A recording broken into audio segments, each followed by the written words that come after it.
بہن بیٹیوں کے بہترین مستقبل کے لیے زہرا کلاسز کو جوائن کریں اور درس قرآن کریم، درس تاریخ اہل بیت علیہ السلام اور درس احکام و مسائل شریعہ کے ذریعے اپنی اسلامی معلومات میں اضافہ کریں، اور زہرا کلاسز چینل کو سبسکرائب کریں اور پروگرام کو لائک و شیئر کریں۔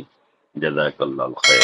کا آغاز کرتے ہیں زندگانی امام محمد باقر علیہ السلام کے بارے میں مختصراً مطالعہ کرتے ہوئے۔ آپ کی ولادت یکم رجب المرجب سن 57 یعنی کہ 57 ہجری کو جمعے کے دن مدینہ منورہ میں ہوئی۔ آپ کی شہادت 7 ذی الحجہ سن 114 ہجری بروز دوشنبے کو مدینہ منورہ میں ہشام بن عبد الملک ملعون کے زہر سے ہوئی۔ آپ کی قبر مبارک مدینہ کی مشہور قبرستان جنت البقیع میں ہے۔ آپ اپنے آباء و اجداد کی طرح امام منصوص، معصوم اور عالم زمانہ اور افضل کائنات ہیں۔ آپ علم، زہد، عبادت میں امام زین العابدین علیہ السلام کی جیتی جاگتی تصویر تھے۔ آپ علم، زہد، تقوی، طہارت، صفائی قلب اور دیگر محاسن و فضائل میں اس درجے پر فائز تھے کہ یہ صفات خود ان کی طرف انتساب سے ممتاز قرار پائے۔ آپ کے والد بزرگوار امام زین العابدین علیہ السلام اور والدہ گرامی ام عبداللہ فاطمہ بنت حضرت امام حسن علیہ السلام ہیں، اور علماء کا اتفاق ہے کہ آپ ماں باپ دونوں طرف سے علوی اور نجیب الطرفین ہاشمی تھے، یعنی کہ ان کے والدین معصوم تھے۔ نسب کا یہ شرف کسی کو بھی نہیں ملا۔ آپ کو باقر، شاکر، ہادی جیسے القاب سے بھی یاد کیا جاتا ہے۔ امام محمد باقر علیہ السلام کی علمی حیثیت، یہ باقر کے معنی سے ہی ظاہر ہے کہ علم کے سمندر کو، دریا کو شگافتہ کرنے والا۔ تو علم کا وہی معیار تھا جیسا کہ ہمارے اماموں کا رہا ہے۔ اور آپ کی علمی حیثیت کے بارے میں یہ ہے کہ ابو مریم عبداللہ غفار کا کہنا ہے کہ میں ایک دن حضرت امام محمد باقر علیہ السلام کی خدمت میں حاضر ہو کر عرض کیا کہ مولا، کون سا اسلام بہتر ہے؟ آپ نے فرمایا کہ جس سے اپنے برادر مومن کو تکلیف نہ پہنچے۔ اس کے بعد پوچھا کہ کون سا خلق بہتر ہے؟ فرمایا صبر اور معاف کر دینا۔ اس کے بعد پھر پوچھا کون سا مومن کامل ہے؟ فرمایا جس کے اخلاق بہتر ہو۔ پھر اس کے بعد پوچھا کون سا جہاد بہتر ہے؟ فرمایا جس میں اپنا خون بہہ جائے۔ کون سی نماز بہتر ہے؟ فرمایا جس کا قنوت طویل ہو۔ کون سا صدقہ بہتر ہے؟ فرمایا جس سے نافرمانی سے نجات ملے۔ اس کے بعد پھر بادشاہان دنیا کے پاس جانے میں آپ کی کیا رائے ہے؟ یہ 7واں سوال۔ فرمایا میں اچھا نہیں سمجھتا۔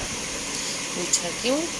فرمایا کہ اس لیے کہ بادشاہوں کے پاس کی آمد و رفت سے 3 باتیں پیدا ہوتی ہیں: محبت دنیا، فراموشی مرگ، قلت رضائے خدا۔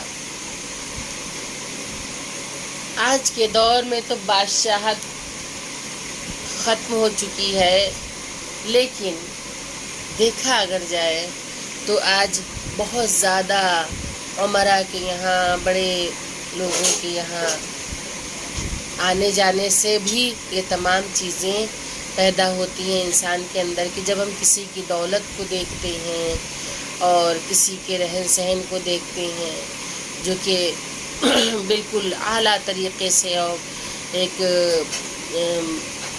دولت مند گھرانے میں ہر طرح کی فراوانی دیکھ کے دل میں ایک خواہش اٹھتی ہے انسان کے کہ کاش دنیا کی آسائشیں مجھے بھی مہیا ہو جائیں. اس کے اندر محبت دنیا پیدا ہونے لگتی ہے اور پھر وہ اس کی راہ میں لگ جاتا ہے، کوشش کرنے لگتا ہے کہ کتنا زیادہ میں دولت کما لوں کہ میں دنیا میں ایک عالی شان زندگی گزار سکوں، ایک بہترین زندگی گزار سکوں، ایک لگژریس لائف گزار سکوں کہ جس میں تمام قسم کی آسائشیں ہوں، آرام ہو. اور اسی کے چکر میں انسان، پھر امام نے کہا کہ اس سے فراموشی مرگ ہوتی کہ انسان اپنی موت کو بھول جاتا ہے، اپنی آخرت کو بھول جاتا ہے. جو کچھ ہے بس اسی دنیا میں اس کے سامنے صرف دنیا رہ جاتی ہے. صرف دنیا میں رہنے کے لیے جو ضروریات زندگی ہیں بہتر سے بہتر انہیں فراہم کرنا اس کے ذہن میں ایک بات رہ جاتی ہے. اور جب وہ اسی کوشش، اسی کاوش میں لگ جاتا ہے تو پھر وہ موت سے بھی غافل ہونے لگتا ہے، اسے بھی فراموش کر دیتا ہے. پھر قلت رضائے خدا، امام نے کہا کس طرح قلت رضائے خدا کہ انسان کے پاس جتنا آتے جاتا ہے اس کی خواہشات نفسانی کبھی ختم نہیں ہوتی ہیں، بلکہ اس میں اور اضافہ ہوتا چلا جاتا ہے. کہ جب چھوٹا گھر تھا تو بڑے گھر کی خواہش تھی، جب اس سے بڑا گھر ہوا تو اب اس سے بھی کئی گنا یعنی کہ بنگلوں کی خواہش ہونے لگتی ہے. پھر جب انسان وہاں تک پہنچتا ہے تو بہتر سے بہتر چاہنے لگتا ہے، انسان کوشش میں لگا رہتا ہے. اور اس کے بعد جب ان سب چیزوں میں بالکل وہ غرق ہو جاتا ہے تو پھر اس کے یہاں قلت رضائے خداوندی پائی جانے لگتی ہے، یعنی کہ رضائے خداوندی میں کمی آ جاتی ہے. لہٰذا امام نے کتنے بہترین انداز میں سمجھایا ہے کہ بادشاہوں کے پاس کی آمد و رفت سے 3 باتیں پیدا ہوتی ہیں: دنیا سے محبت، فراموشی مرگ اور قلت رضائے الہی. پوچھا پھر میں نہ جاؤں؟ فرمایا طلب دنیا سے منع نہیں کرتا، البتہ طلب معاصی سے روکتا ہوں. یعنی کہ گناہوں سے انسان خود کو روکے. ظاہر سی بات ہے جب یہ سب چیزیں بالکل دنیا کی محبت بالکل اگر انسان کے ذہن میں بس جائے گی تو پھر وہ گناہ کی طرف بھی جائے گا. تو امام نے کہا کہ میں طلب دنیا سے منع نہیں کرتا، البتہ طلب معاصی سے روکتا ہوں کہ تم گناہوں کی طرف مت جاؤ، خدا کی ناراضگی تم مول مت لو. بہن بیٹیوں کے بہترین مستقبل کے لیے زہرا کلاسز کو جوائن کریں اور درس قرآن کریم، درس تاریخ اہل بیت علیہ السلام اور درس احکام و مسائل شریعہ کے ذریعے اپنی اسلامی معلومات میں اضافہ کریں. اور زہرا کلاسز چینل کو سبسکرائب کریں اور پروگرام کو لائک و شیئر کریں. جزاک اللہ خیر.